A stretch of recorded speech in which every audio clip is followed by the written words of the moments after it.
back to the Daily Grind. Thanks for checking out the channel. Make sure to hit subscribe if you're new and hit thumbs up if you're not a baby back bagel biting bitch boy, cause you know what time it is. It's full time.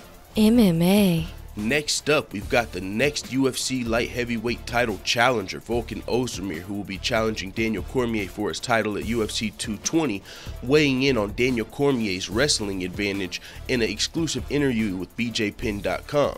You know, a lot of people are saying Daniel Cormier versus Volkan Ozdemir's got the potential of Daniel Cormier, you know, sort of wrestle fucking him and making it an uninteresting fight, as some of the top wrestlers are able to do, because coming into this fight, Volkan Oezdemir is the striker, Daniel Cormier is the wrestler, but Daniel Cormier is not just any wrestler.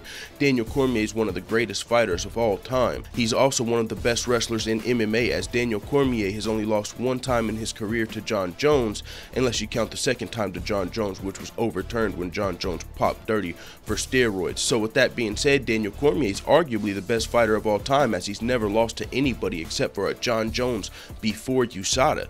So you could say he's never lost to anybody. He can use his wrestling when he needs to. A lot of people, of course, remember the UFC 200 fight when he fought Anderson Silva, one of, you know, a fan favorite, and they were like, fuck, you know, we wanted to see Anderson Silva strike. We wanted to see some striking. That's especially what the general public, the casual fans, want to see.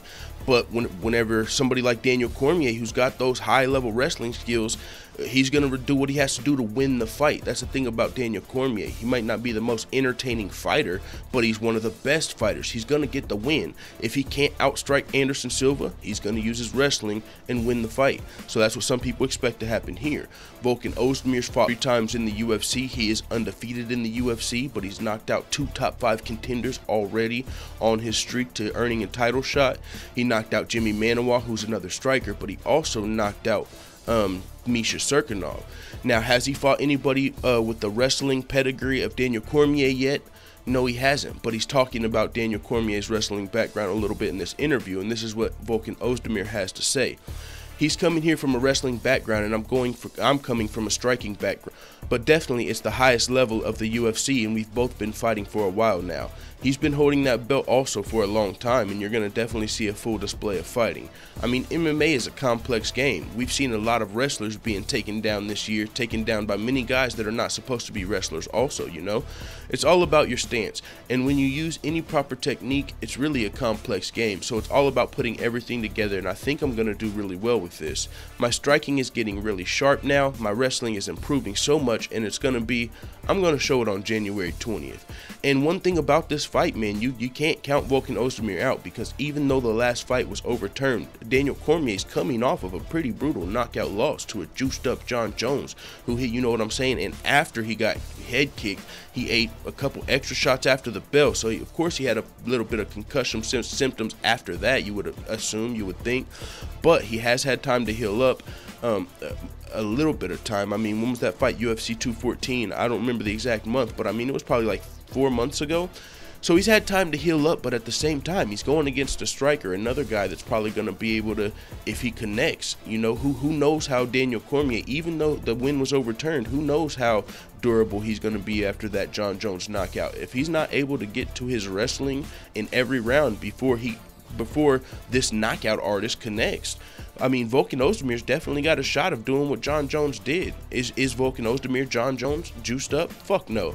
But all I'm saying is, as a knockout artist, all he's got to do is connect. And even though you can say Daniel Cormier is still the champion, he was knocked out in his last fight. That does mean something, whether or not the win was overturned. That's some damage he took. So we'll see how this, I don't think it's going to go. I mean, I think Volkan Ozdemir's probably got a better chance than some other people, even though I think Daniel Cormier is the greatest, one of the greatest fighters of all time. I'm still a little iffy, you know, on that last knockout and how it's going to affect him coming in versus a guy that's a big knockout artist. Now, Volkan Oezdemir is probably not, he's probably one of the least experienced guys Daniel Cormier's fought in his last few fights, but he's still a dangerous guy. So Volkan Oezdemir continued before I get out of here. He said it's definitely a risk for him also, because I don't have a big name yet. So if you think about it business wise, it's something that you have to think about. Yeah, it's a big risk, but I think he made a poll and I was the #1, and I was the #1 in the poll, so I guess he chose me. but he was concerned about what the fans wanted, and the fans chose me. So I think it's pretty classy of him also. He's referring to the poll Daniel Cormier said he did. He said he did a poll on Twitter. Volkan Oezdemir won. It was out of Volkan Oezdemir and Alexander Gustafsson. A lot of people thought Alexander Gustafsson might be the next title challenger, especially if John Jones was the champion. But since Daniel Cormier was reinstated, he let the fans choose, and the fans chose Volkan Oezdemir.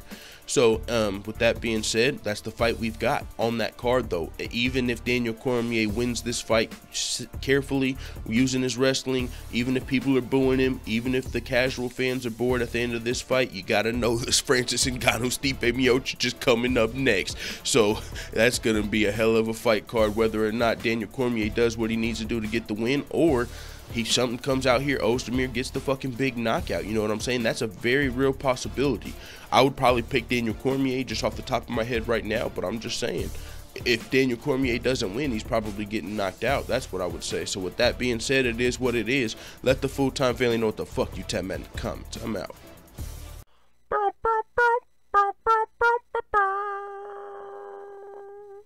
Da da da da da. It's the motherfucking DOG.